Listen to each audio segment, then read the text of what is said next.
Okay, so as we continue on, if you're ever asked to expand a summation, write the terms with the summation. However, if you're not asked to expand, technology can help you find the summation quickly.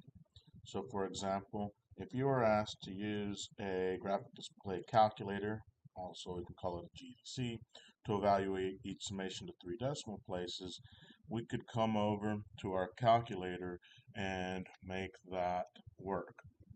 So one place that we can do it is go to our calculation, right? And if we come over to our toolbox, arrow down to calculus, arrow down to the summation, right, using our NumWorks calculator.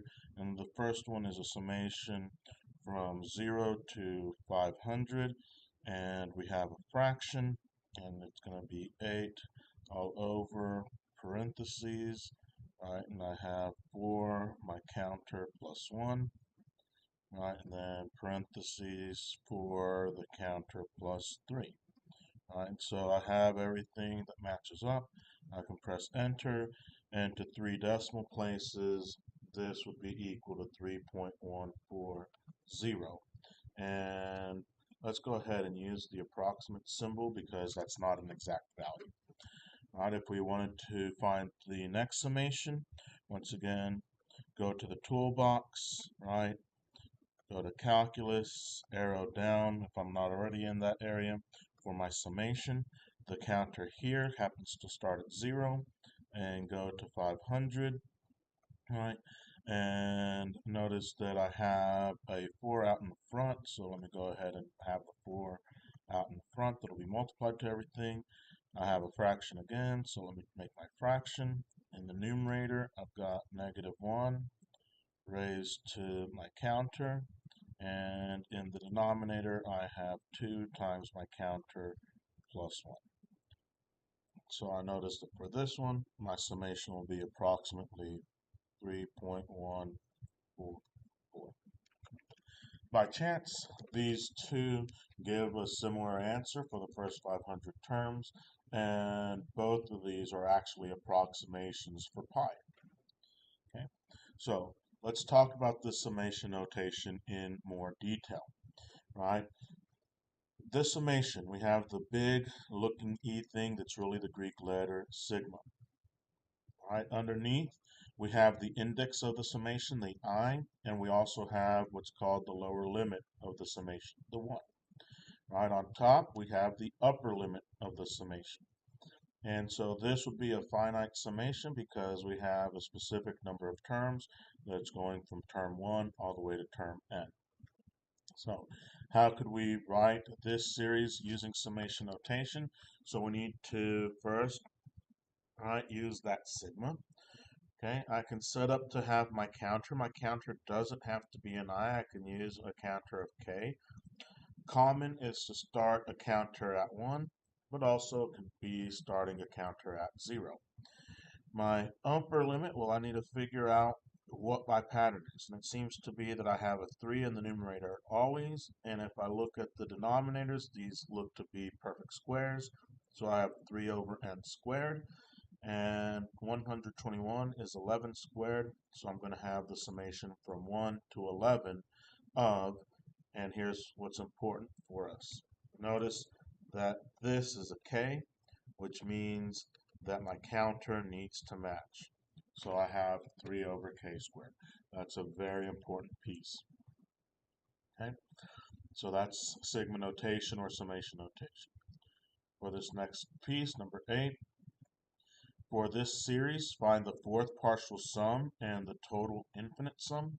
So that fourth partial sum I can say is going to be the sum of the first 4 terms, which would be in this case the sum from I equals 1 to 4 of 3 over 10 raised to the I power. If I use my calculator, alright, let me come in, get my summation going from 1 to 4, and I have 3 all over 10 raised to my counter's power, and so that's going to be equal to 0.3333. If I want the total infinite sum, I can come over and take my upper limit, there, and make my upper limit large. And so we can see that this gives me 0.333 repeating. And so I can say the sum to infinity is 0.3 and it's repeating. And if I wanted to figure out what that number is as a fraction, I might be able to see if I can get it as a fraction. But we also know that if we're not familiar, I know that 0.3 repeating is 1/3. Okay. Our next series, we want the third partial sum, and notice our counter starts at 1, so we want to make sure that we use our counter correctly. So let's go ahead, come to our toolbox, get our summation. Counter starts at 1, going to 3 if I'm going to do the third partial sum, and I have 5 all over 10 raised to that counter, or that index. And so I have that the third partial sum is 0.555. And if I want that sum to infinity, right, I just need to come in and adjust my upper limit of summation. And let's say I took 500 terms and it gives me my repeating decimal, 0.5 repeating. And that happens to be 5/9 as a fraction. Another way to define a sequence is to assign a value to the first or the first few terms and specify the nth term by a formula that involves one or more of the terms preceding it. When I define a sequence in this way, we say that they are defined recursively, and the rule or the formula is called the recursive formula. For example, suppose I had my first term 1 and my second term 1. And my current term will be based on the sum of the two previous terms. Well, my third term would be equal to my first term plus my second term plus my first term, which would be 2. My sixth term would simply be, right, the term previous, the fifth term, plus 2 terms previous, the fourth term. So how would that work here? Let's see. The first 5 terms of the following sequences. My first term is 1. I have a sequence, so I'm going to separate with a column, comma. My current term is 2 times my previous term, so that's going to be a 2. The next one, multiplied by 2, multiplied by 2, multiplied by 2. And recognize that this happens to be geometric, right, with my common ratio equal to 2. If I look at this, we have another way that we could write. We could say, hey, my initial term, my W sub 0 is -2, and then a subsequent term will be based on the current term plus 3. So I start with -2, and then I'm going to add 3. So plus 3, plus 3, plus 3, plus 3, and that gives me the first 5 terms. Notice that here we have a common difference, so this would happen to be an arithmetic sequence, and the common difference for this arithmetic sequence would be 3. Let's try a couple more. The first 5 terms of these sequences. So here I have 2 terms that I defined prior, and so I have 1 as my first term, 3 as my second term, and then I'm going to have my current term is going to be 2 previous terms minus double the term just before. So in that case, I would have 1 minus 2 times 3 as my third term. And so that would be 1 minus 6, which would be -5. Then I would have 3 minus 2 times -5 for the term after that. So that's going to be 3 plus 10, so that'll be 13. Then I'm going to have -5 minus 2 times 13. And -5 minus 2 times 13, that's 26. But if you need a calculator, right, -5 minus 2 times 13. And I have that is -31. So those are my first 5 terms. Let's change color here. Okay.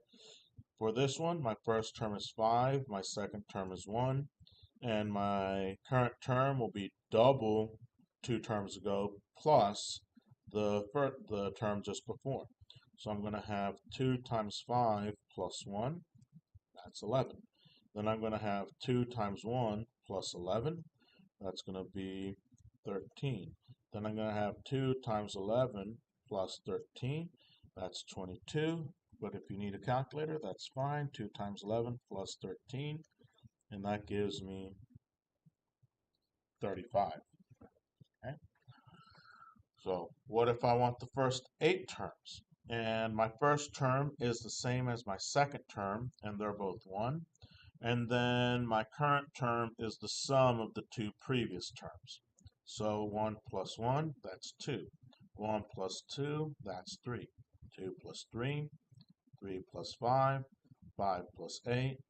And we see we've got 1, 2, 3, 4, 5, 6, 7 terms so far. We need the first 8. So then 8 and 3, that's 21. And remember that if I have a sequence, I'm going to be separating with commas. Okay. Here we have first for terms of a recursive sequence, and we could come and try and compute this and say, hey, that my second term would be given by 1/2 of 3 plus 2 over 3. And I could do that to then figure out, hey, my third term is going to be 1/2 my second term plus 2 over my second term, and keep doing that. So I could go and do it by hand. And so let's see what that would look like. That I'm going to have 0.5 times 3 plus 2 divided by 3. And if I do that, that gives me use of my listing. So my first term is 3. My second term is 1.833. Right? And if I take that number and I'd add 2 divided by that number, right? And I multiply that by 0.5, that gets me my third term, which happens to be 1.462. And if I take that number and add 2 divided by the result, and then take that and multiply by 0.5, that'll give me my fourth term, and that happens to be 1.414. If I'm going towards 3 decimal places, right, if I wanted to and I wanted to round and say 1.415, that would be okay also. What's nice about this NumWorks calculator is that you actually have an area that you can deal with sequences, and I can add a sequence. All right, and if I come through to add my sequence, what I get is the following. That I can say, hey, I'm going to have a sequence based on my previous term. And so based on my previous term, I can set up what I'm looking for, and I'm going to have u sub n plus 2 divided by, and I'm going to come here to variables, to sequences, and say I'm going to have u sub n 2 divided by u sub n. I need to put that in parentheses and multiply that by 1/2.